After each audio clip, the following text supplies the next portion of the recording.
Bem-vindos ao programa Vida Empreendedora. A cada programa eu trago convidados que contam como chegaram onde estão, seus principais desafios, aprendizados e deixo dicas interessantes para você, empreendedor. Hoje eu tenho o prazer de falar com o Guga Dias. Apesar de ele ter cursado comunicação, trabalhou por 15 anos na área de TI antes de mergulhar no mundo das duas rodas. Em 2007, criou o Diário do Motocicleta, onde escreve relatos de viagens com dicas sobre estradas, estadias, lazer e lugares para refeição. Devido às suas publicações, firmou parceria com o Salão Duas Rodas, com o objetivo de contar suas aventuras diretamente das estradas e depois expor a moto suja nos eventos. Diante disso, surgiu a parceria com a Give do Brasil, que é sua patrocinadora desde 2014. Hoje, além de ser guia de mototurismo, ele ministra palestras sobre o tema, escreveu um livro sobre tudo que deu errado nas estradas, é youtuber onde dá dicas sobre viagens e já percorreu mais de 510 mil quilômetros em 14 países, inclusive no Brasil. Além disso, ele é apresentador do programa BRs Perdidos na RT Channel, onde conta a travessia da Transamazônica, realizada, é claro, de moto. Eu tive o prazer de conhecer o Guga Dias através da Drica Lopes, que é idealizadora dos canais RT Channel e EduTV. Ao perguntar sobre um empreendedor nada convencional, ela logo indicou o Guga, porque você vai entender o porquê nessa entrevista. Bem-vindo, Guga! É um grande prazer te receber aqui no programa Vida Empreendedora. Obrigado, Reni. Muito obrigado pelo convite. Fiquei feliz quando você entrou em contato comigo. E vamos lá, vamos falar sobre empreendedorismo. Guga, conta pra gente um pouco como que foi essa trajetória até você decidir transformar o sonho de andar de moto na empresa Diário de Motocicleta. Nossa, foi um caminho longo, porque primeiro nunca houve assim, a ideia de tornar isso uma empresa, né? Eu fiquei cerca de 12 anos sem subir numa motocicleta. Sou formado em comunicação, mas acabei indo trabalhar na área de TI. Fiquei 15 anos na área de TI. E quando eu me divorciei, no meu primeiro casamento, aquela ânsia de virar meninão de novo, fazer tatuagem, tocar violão e comprar uma moto, eu fiz tudo isso. Só que era muito difícil, porque todos os meus amigos não andavam de moto, era todo mundo pai de família, preocupado mais com fralda do que com outras coisas, e eu queria viajar de moto, eu queria pôr em prática o sonho que eu tinha da adolescência, de conhecer o mundo de motocicleta, uma coisa muito romântica, mas sem nenhuma base, nenhuma informação. Nesse meio tempo, eu conheci a minha esposa, a Elda, a gente está casado desde então. A gente começou com uma moto pequena, de 250 cilindradas, fazer pequenas viagens aqui dentro do estado de São Paulo, porque o medo não deixava ir mais longe, e a falta de informação em 2006, 2007 era muito grande nesse sentido, né? Eu me lembro que eu pesquisava sites de mochileiro, de pessoal que viaja de Kombi, de cara que viaja de bicicleta, só que as necessidades para quem viaja de moto é completamente diferente, né? Então, eu parei e pensei, falei, puxa vida, se eu tenho a necessidade desse tipo de informação, eu acho que outras pessoas também têm. E aí eu criei o site diariomotocicleta.com.br para compartilhar as minhas primeiras viagens, né, das dicas dos hotéis, das estradas e tudo mais. Só que eu trabalhava como TI, e quem trabalha como TI não tem vida, só trabalha, né? Não consegue férias, a gente pensa que a gente é nosso patrão e não é nada. Durante 4 anos, o site ficou em segundo plano, era um hobby, perdi muitas informações que eu poderia ter publicado nele, até que finalmente em 2010, a empresa que eu trabalhava, eu era gerente de projetos, faliu. Eu fiquei, depois de 8 meses, 8 anos, quer dizer, sem férias, eu me vi desempregado. E aí eu falei para minha mulher, falei, vamos viajar, porque eu vou surtar, né? Eu não estava mais aguentando a pressão, estava quase chegando nos 40, aquela pressão de, ai meu Deus do céu, estou ficando velho para o mercado. E a gente fez uma viagem para Salvador, foi a nossa maior viagem até naquele momento. Pus em prática realmente o nome do site, né? Diário de Motocicleta. Eu comecei a fazer um relato diretamente da estrada. Então eu chegava no hotel, olha, hoje eu peguei essa rodovia, foi assim, assim, assado. Olha, hoje eu fiz turismo, fui nessa igreja, fui nesse convento, nesse museu e tal. Com esse trabalho, o Salão Duas Rodas acabou descobrindo o nosso site, ligou para mim, falou, Guga, gostamos do teu editorial, e a gente quer te contratar para fazer exatamente o que você fez na viagem para Salvador, para divulgar o salão de 2011. Quase xinguei, né? Porque eu pensei que era trote dos meus amigos, mas graças a Deus era verdade. E aí abriu porteira, né? Fizemos a parceria em 2011, fui para o Peru pela primeira vez, eu saí do Brasil de moto, morrendo de medo. Aliás, o medo é uma coisa constante que me acompanha, graças a Deus. Mas aí, naquele momento, eu decidi que eu não ia mais voltar para a área de TI, e ia investir, ia empreender com mais força mesmo no setor mototurismo, que é um setor que ainda está em expansão, está bem mais do que há 10 anos atrás, é claro, mas as pessoas elas não tinham, na época, por exemplo, o hábito de contratar um guia para guiá-los, para levá-los para algum lugar. Foi um caminho um pouquinho difícil de ser traçado, mas o que eu sempre digo, se você tem amor pelo que você faz, você não se importa de acordar de manhã todos os dias para ir trabalhar. Se você vai fazer por dinheiro, na primeira apertada de cinto, você pensa em desistir, em vender os ativos, mudar de profissão. Quando você tem o amor nisso, você aguenta os altos e baixos, e os baixos são fortes. Eu imagino mesmo, Guga, que doideira. E eu sei assim que você fez alguns caminhos, algumas viagens bem interessantes, né? Você falou que foi pro Peru, você fez o caminho Inca, o Coisa Andinos, as 12 cidades sedes da Copa do Mundo, né? Aqui no Brasil. Rio. 2013 fui conhecer. Eu não sei quantas pessoas jogam no gol, tá? Se você me perguntar alguma coisa de futebol, impedimento é uma coisa que eu não consigo entender por que acontece no jogo.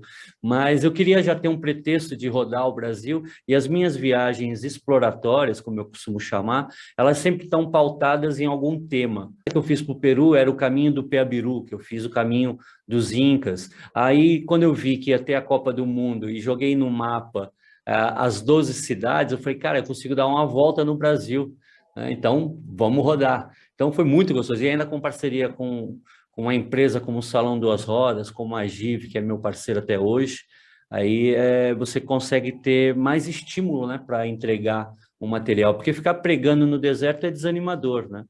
Tem que ser feito, e existe essa fase, acho, na vida do empreendedor, que ele grita aos quatro cantos e ninguém ouve. Quando você tem um suporte, é meio piegas, mas se você quiser ser grande, você tem que andar com os grandes. Graças a Deus tive essa oportunidade e não larguei esse osso, não. Realmente, ainda mais com estímulo, porque daí você traz essa moto pro salão, né? Sim. Toda, vamos falar, cheia de barro, cheia de poeira, e expõe Era lá. uma cláusula do contrato deles, não lave a moto. Eu Que falei, não, pode legal. deixar. Pode Eu faço deixar. isso até hoje. Essa é a parte boa.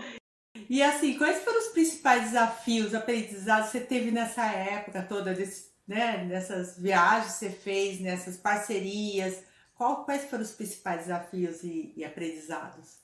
O desafio é dominar o medo, que a primeira coisa que a gente fica assombrado é com a violência, porque a gente é bombardeado diariamente pelos noticiários das coisas ruins, né? Isso já gera uma barreira de entrada. Tem um valor a ser investido numa viagem. Eu sempre digo que a gente não gasta dinheiro viajando, a gente investe.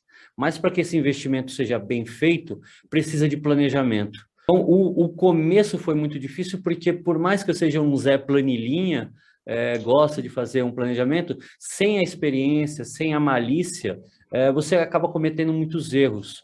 E existe uma certa fase em que você também começa a se sentir o cara, tipo, nossa, já fiz isso, já fui para aquilo, eu sou bom demais. E eu costumo dizer para os amigos que me acompanham que o excesso de confiança, ele é tão perigoso quanto o pânico em excesso, né? A gente não pode nunca subestimar os nossos caminhos e muito menos superestimar a nossa capacidade de resolver um problema. Então tem essas coisas no meio do caminho que a gente vai amadurecendo com tentativas e erros, e eu acho que a palavra-chave é a constância de propósito. Você realmente apaixonado por uma coisa e fazer essa coisa repetidas vezes, porque aí você tem a oportunidade de testar, errar e aprender. Lancei um livro em 2017, chama-se Tá Que Eu Pariu, o outro lado das viagens de moto.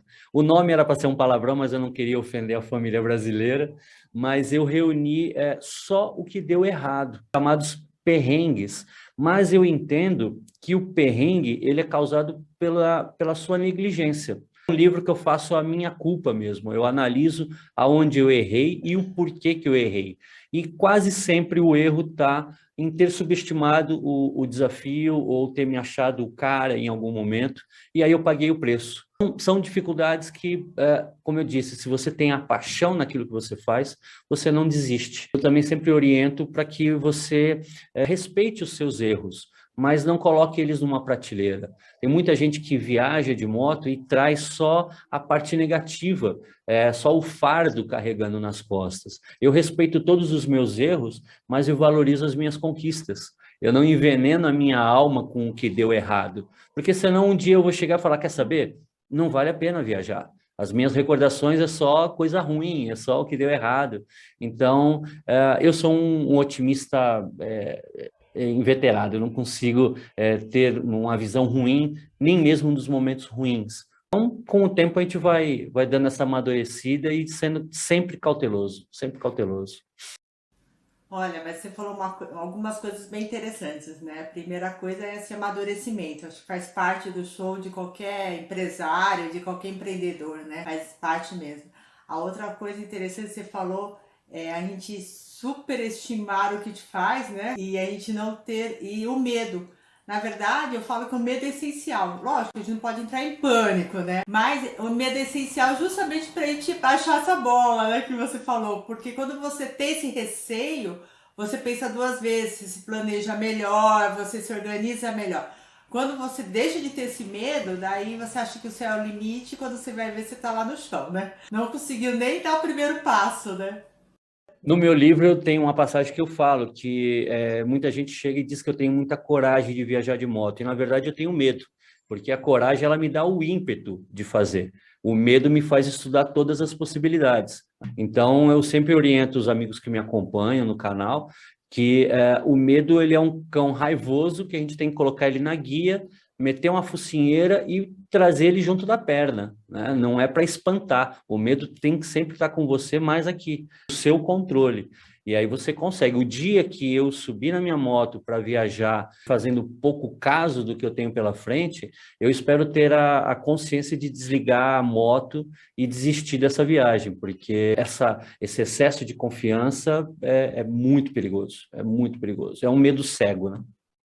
Exatamente. E é o mesmo excesso de confiança de alguns empresários também, né? Como a gente fala muito de empreendedor, a gente vê muito isso. Muita gente, eu sempre fiz assim, sempre deu certo, não quero mudar, não quero inovar.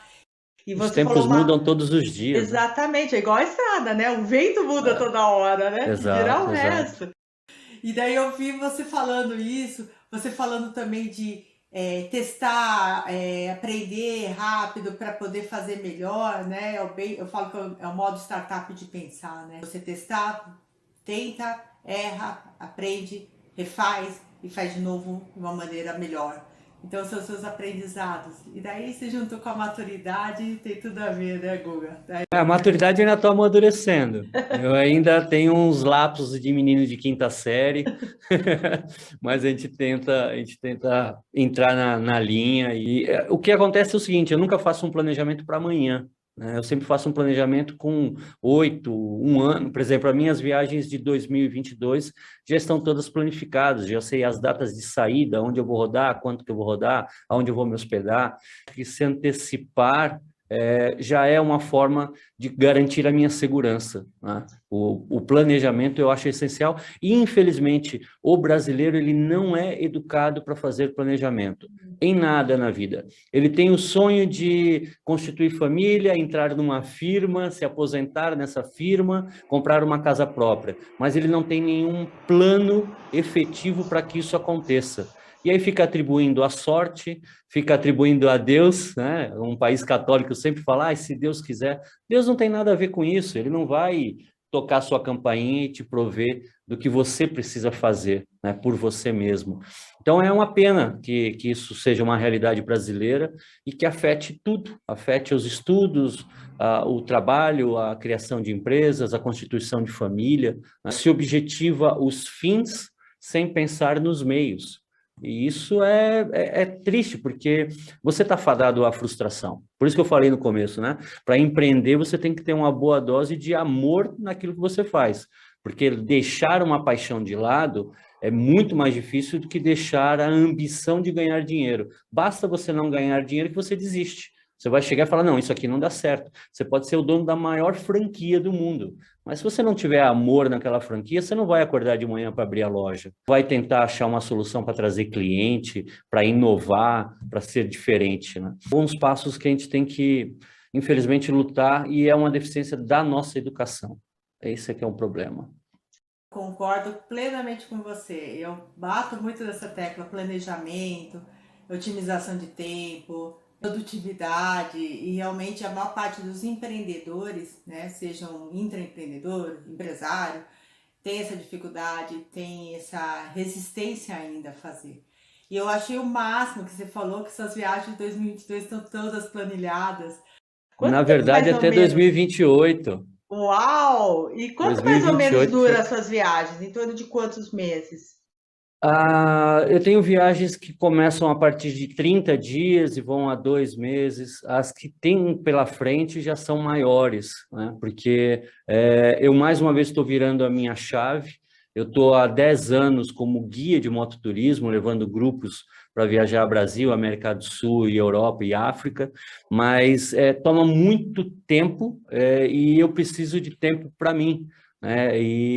Eu tenho um calendário de 12 roteiros por ano, o que me coloca na estrada aproximadamente 9 meses, não seguidos, mas com intervalinhos de 10 dias cada uma. Então, você realmente não consegue focar em mais nada. A gente quer, eu e minha esposa, dar continuidade à nossa volta ao mundo.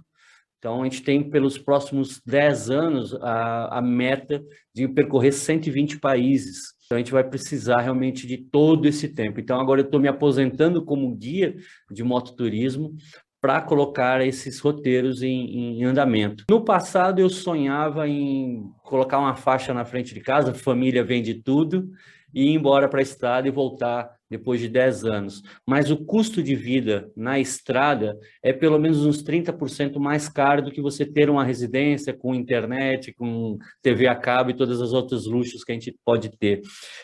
Então, a gente decidiu fazer por etapas.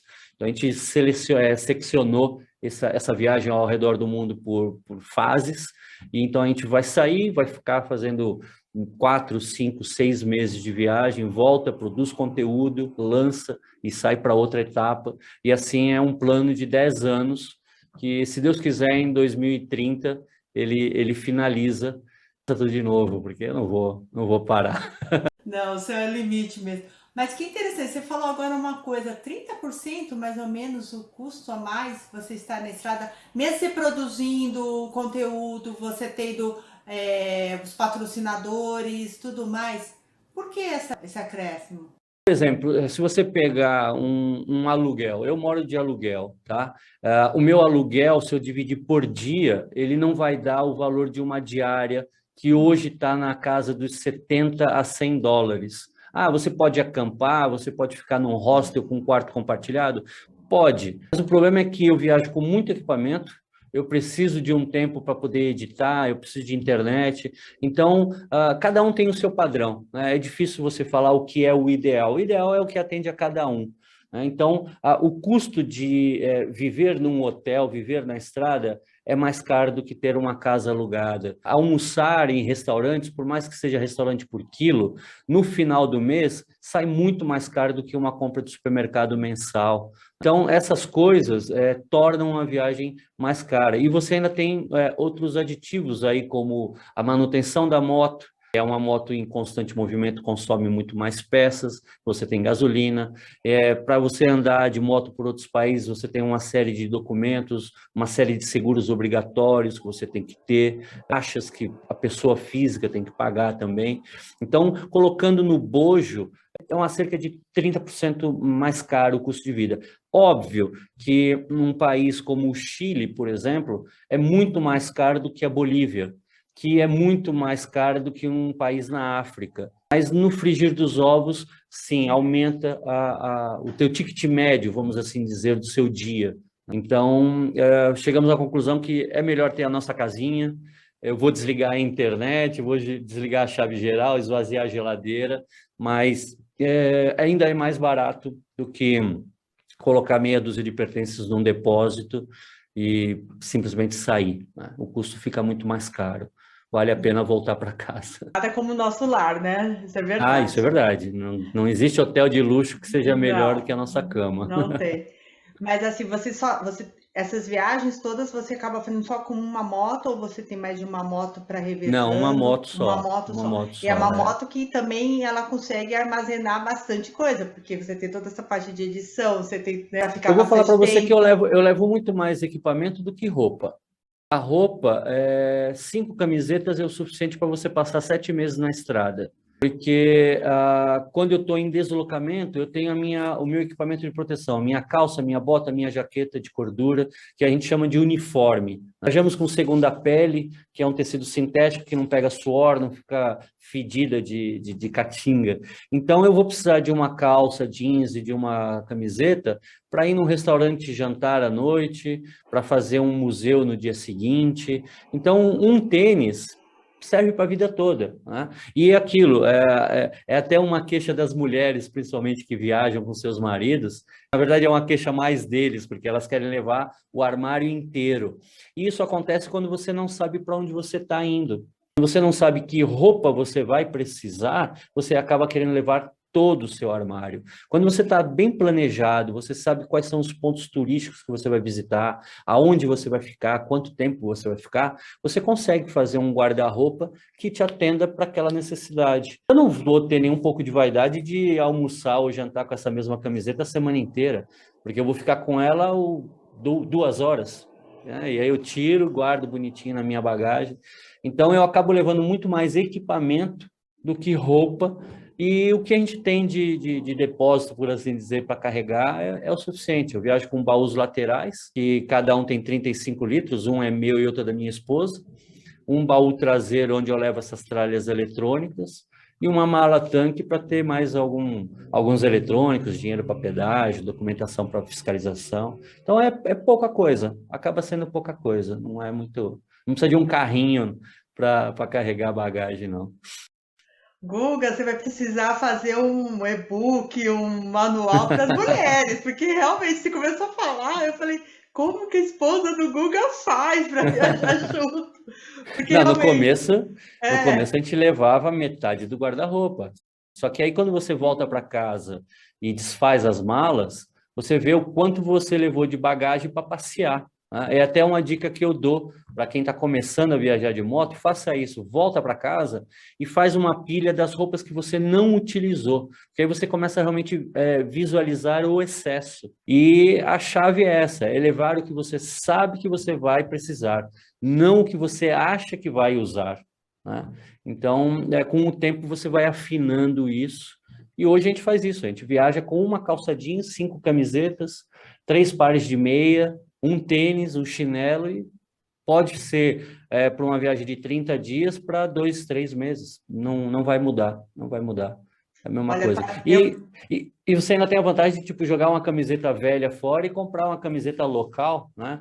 Tipo, estou no Rio de Janeiro, vou comprar uma camiseta do Cristo.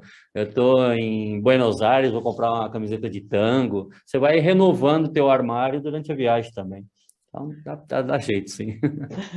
eu vou parabenizar principalmente a sua esposa, viu? Porque eu sou mulher e eu sei o que é isso. Mas, Guga, conta um pouquinho. E a pandemia? A pandemia acaba não te atrapalhando nessa, até para 2022, apesar de muitos lugares já estarem vacinados. Mas eu acredito que agora, 2020, 2019, deve ter, 2020, 2021, né? deve ter te atrapalhado um pouco, porque você ainda estava com a parte de turismo, né? Não, me atrapalhou um pouco, mas eu vou falar para você que foi uma feliz coincidência. Em 2019, eu retomei o meu canal no YouTube, que estava há 7 anos parado. Eu só usava realmente o site do Diário Motocicleta para divulgar as minhas viagens. E quando eu comecei a trabalhar com o YouTube, eu comecei a ver o tempo que demora para produzir conteúdo, eu tomei a decisão de me aposentar como guia. Então, eu tinha 3 viagens agendadas para 2020, quando eu fiz esse anúncio. Falei, olha, pessoal, não vou mais guiar ninguém, estou encerrando as inscrições, né? Tenho mais 3 roteiros e acabo. Para ter sido feito em 2020, e aí fechou as fronteiras, eu consegui voltar para o Brasil, trazendo um grupo do Chile, um dia antes de fechar todas as fronteiras. Eu tenho amigos que estão com moto lá fora até hoje, que não conseguiram retornar para buscá-las, né? Eu dei sorte. A gente, naquela época, pensava que quarentena era 40 dias, né? Não 2 anos. Mas eu já estava preparado para não guiar mais grupos. Então, eu aproveitei a pandemia e criei a série BRs Perdidas, porque eu tinha feito a viagem já para a Transamazônica, estava com esse material para editar. Então, eu fiquei 8 meses aqui no escritório editando, feito um louco. E aí eu tive tempo de fazer mais consultorias, porque mesmo os amigos não conseguiram viajar, eles não pararam de sonhar em viajar de moto. E como eu estava em casa, eu consegui me dedicar a mais tempo projetando roteiros para os amigos. Então, financeiramente, eu não fui abalado pelo meu negócio ter parado, porque turismo parou no mundo inteiro, né? E graças a Deus, os amigos que me contrataram para esses 3 passeios compreenderam todas as vezes que eu adiei a nossa saída, né? Era para ter terminado agora, nesses meses, os 3 roteiros que eu tenho, e eu adiei mais uma vez para o primeiro semestre de 2022. As fronteiras hoje já estão se abrindo, ainda vamos ter alguns problemas, principalmente nas terrestres, porque o pessoal não está acostumado mais com o movimento, então até pegar o ritmo vai ser um pouco embaçado, mas as minhas viagens estão marcadas a partir de março. Eu tenho Santiago do Chile em março, eu tenho um grupo para Bolívia em abril e um grupo para Machu Picchu em maio. Então, 3 meses seguidinhos, como era a minha rotina, e aí eu encerro as atividades como guia, levando grupos. E nesse meio tempo eu também acabei criando os cursos Guga Guia, que eu vou pegar esses roteiros todos e vou criar em cursos e vou oferecer todo o meu roteiro, né, com dicas dos hotéis, vou dar os telefones dos amigos que são gerentes para dar desconto, hotéis, os restaurantes, os passeios, as estradas. Então, a ideia é que o amigo adquira toda esta informação e faça uma viagem como se eu estivesse à frente do grupo guiando, mas ele vai ter a oportunidade de fazer sozinho, né? Então, vou dar todas as dicas para que ele tenha conhecimento, que é a primeira coisa para você ter segurança num empreendimento, e eu vejo uma viagem como um empreendimento. Faça a realização dos seus sonhos sem ter que contratar um guia, que a gente não pode negar, né? Não tem almoço grátis, ele vai ter que me pagar para guiá-lo. Se ele não tiver esse ônus, a viagem dele fica até mais barata, ele pode investir, inclusive, em mais tempo dessa viagem. Sim, com certeza. Mas assim, bem interessante, você conseguiu se virar bem nessa época, né? E você está proporcionando para o pessoal também, assim, ter um guia remoto, vamos falar, né? Um Guga remoto. Eu já guiei 1.500 pessoas nesses 10 anos. E eu vejo que a viagem guiada ela é muito boa para quem não tem experiência, para quem tem muito medo. Tenho muitos amigos que já fizeram vários roteiros comigo porque gostam da comodidade, de não ter que se preocupar com o caminho, com o hotel, com os passeios, com as documentações, que eu vejo toda essa parte, né? Mas eu mesmo nunca contratei uma empresa para me guiar. Eu sempre meti as caras e fiz o meu planejamento. E é, mais uma vez, a constância de propósito, né? Planejamento atrás de planejamento vai aperfeiçoando. Agora eu tenho a possibilidade de entregar estes roteiros aperfeiçoados para que as pessoas tenham a sua experiência de serem independentes, fazerem as suas viagens sozinho, ou com a esposa, ou com um amigo, mas de forma independente, com todas as informações e a liberdade de tipo, o Guga sugere que eu fique um dia nessa cidade, mas ele é lindo, eu quero ficar 2 dias. Uma viagem em grupo, você não tem essa opção, né? Amanhã, 8 horas, estamos saindo. Ah, estou apaixonado por aqui, faça fotos, porque você não vai ficar, né? Você viajando sozinho, você tem essa autonomia de modificar. E quanto mais informação você tem, maior controle você tem nas mãos, né, para fazer o que você quer. Então, eu acho que vai ser, já está sendo, eu já tenho um curso já lançado, já estou com 350 alunos nesse primeiro curso, e agora faltam mais 11 para lançarem aí. Tem bastante trabalho para fazer. Guga, olha, maravilhosa a nossa entrevista, só que nós estamos nos últimos minutinhos mesmo, passou muito rápido, e eu queria que você deixasse uma dica rápida para os empreendedores que estão nos assistindo, com toda essa bagagem que você tem na prática, na estrada, e nesse tempo todo de poeira aí que você tem pego.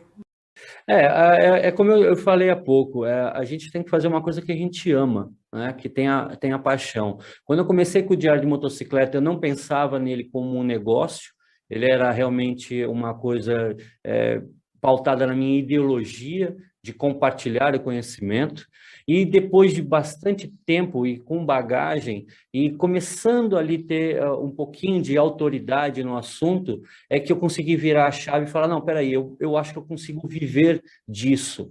Mas ainda assim, a pauta foi a paixão, ainda o que me move é realmente o amor por compartilhar conhecimento e fazer com que pessoas não cometam os erros que eu cometi. Todos eles são muito válidos, mas como eu te disse, tem muita gente que pega esses erros como um trauma e bloqueia o seu progresso. Se eu posso te falar que, olha, se você for por aqui é furada, vai por aqui que é melhor, eu acho que isso gera um estímulo para que as pessoas não desistam, né? Então, os empreendedores têm que ter, eu acho que, essa cota de amor pelaquilo que fazem, né? Só a grana é bom, ganhar dinheiro não é sujo, é legítimo, mas eu vejo, pelo menos, eu sou um idealista, eu vejo que a gente tem que ter paixão naquilo que a gente faz, porque aí quando vier os tempos difíceis, você vai continuar com a sua ideologia, com a sua paixão, você não vai abandonar porque você não está conseguindo pagar as contas, ou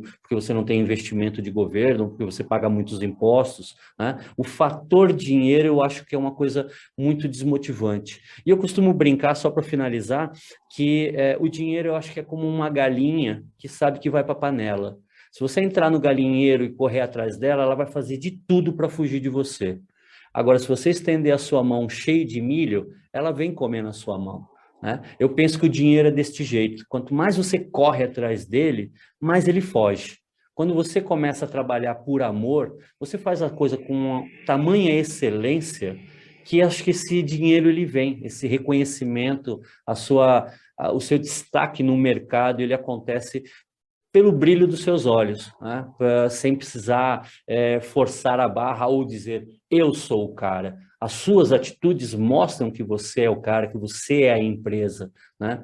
E eu acho que a vida acaba sendo mais suave, menos angustiante, como é correr atrás de dinheiro.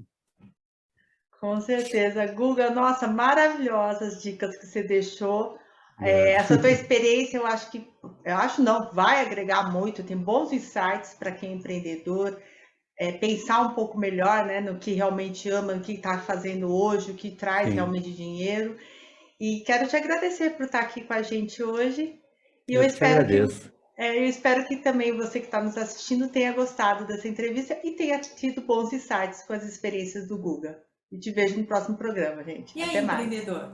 Gostou das informações que o Guga trouxe? Ele, assim como você, apesar desse glamour do turismo, viajar de moto, tem todo esse lado que também todos nós empreendedores temos, que é planejar, ousar, ter receio, se permitir errar para aprender e fazer acontecer mais rápido coisas melhores, e principalmente o amor pelo que você faz. Conte para nós também quais foram os seus principais receios, seu principal amor, o que te fez ser hoje o empreendedor que você é. Escreva aqui nas nossas redes sociais, vai ser um prazer poder ler todos os seus relatos. Espero que você tenha gostado e te vejo no próximo programa Vida Empreendedora. Até lá!